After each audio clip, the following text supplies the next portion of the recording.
Hello everyone.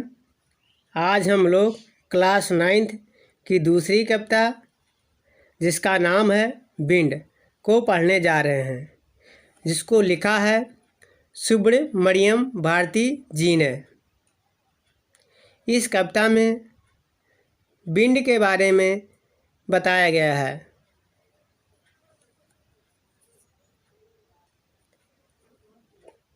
पहली stanza में कब गॉड ऑफ विंड यानी पवन देव से रिक्वेस्ट करता है, तो आइए हम लोग पढ़ना शुरू करते हैं। विंड कम सॉफ्टली, सॉफ्टली मतलब होता है धीरे धीरे। हे विंड, हे पवन देव, आप धीरे धीरे चलिए। Don't break the shutters of the windows. Windows का मतलब होता है खिड़कियाँ। खिड़कियों के शटर को ना तोड़िए। Don't scatter the papers.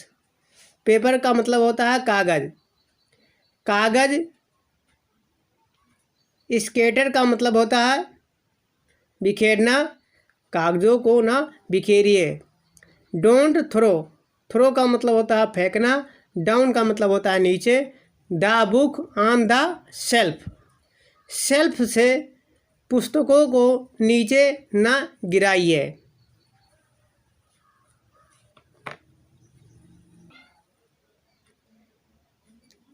दूसरी स्टेंजा में कब के रिक्वेस्ट का पवन देव पर कोई प्रभाव नहीं पड़ता है, जैसा कि कब आगे कहता है there look what you did.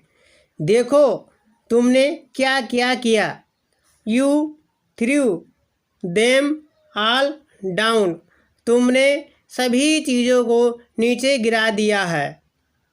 You tore the pages of the books,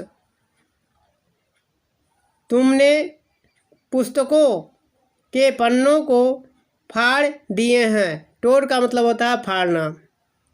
तुमने पुस्तकों के पन्ने को फाड़ दिए हैं। You brought rain again, again का मतलब होता है पुनः, दोबारा। तू बारिश पुनः ले आया। तीसरी स्टेंजा में कब गॉड ऑफ विंड यानी पवन देव के स्वभाव के बारे में बताता है, जैसा कि वह आगे कहता है you are very clever at poking fun at weaklings. Weaklings का मतलब होता है कमज़ोर।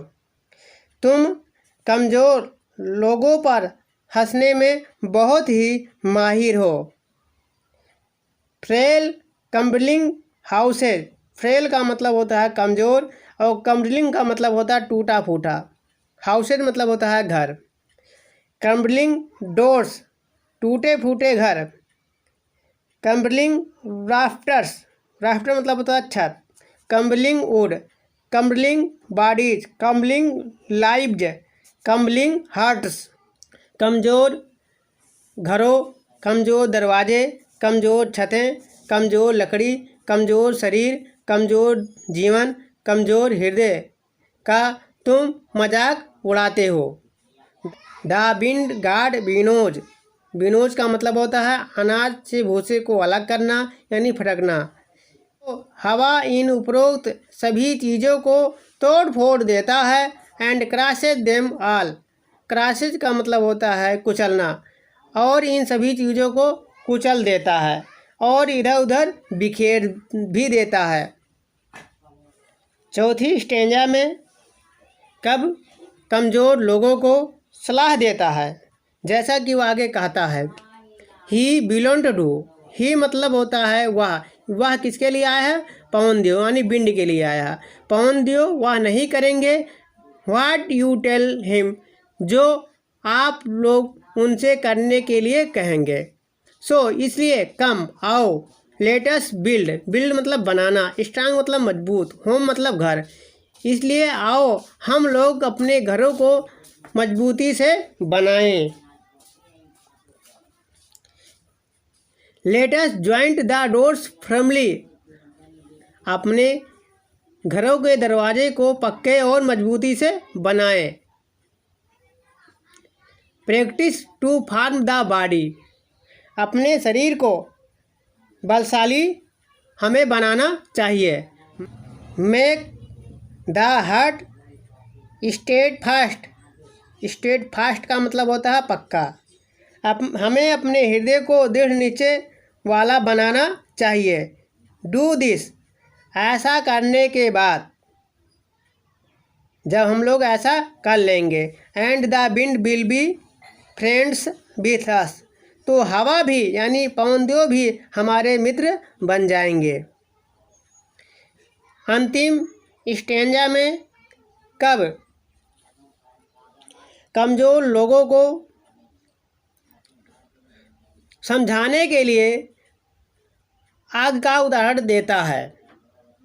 The wind blows out weak fire, fire मतलब आग, वीक मतलब कमज़ोर। जब आग कमज़ोर होती है तो हवा यानी विंड उसे बुझा देती है। जब आग कमज़ोर होती है तो हवा उसे बुझा देती है। He makes strong fires roar and flourish, roar मतलब होता है दहाड़ना और फ्लोरिस का मतलब होता है फलना फूलना। लेकिन जब आग बहुत तेज़ होती है तो उस आग को पवनदेव यानी विंड अधिक शक्तिशाली बना देते हैं। हीज फ्रेंडशिप इज गुड, उनकी दोस्ती अच्छी होती है। He be praise him every day, हम लोग प्रत्येक दिन उनकी तारीफ़ करते हैं। हम लोग प्रत्येक दिन उनकी तारीफ़ करते हैं। इस कविता के माध्यम से कब हमें यह समझाना चाहता है कि कमज़ोर इंसान की कोई भी परवाह नहीं करता है। गॉड भी हमेशा शक्तिशाली लोगों की ही साथ देते हैं।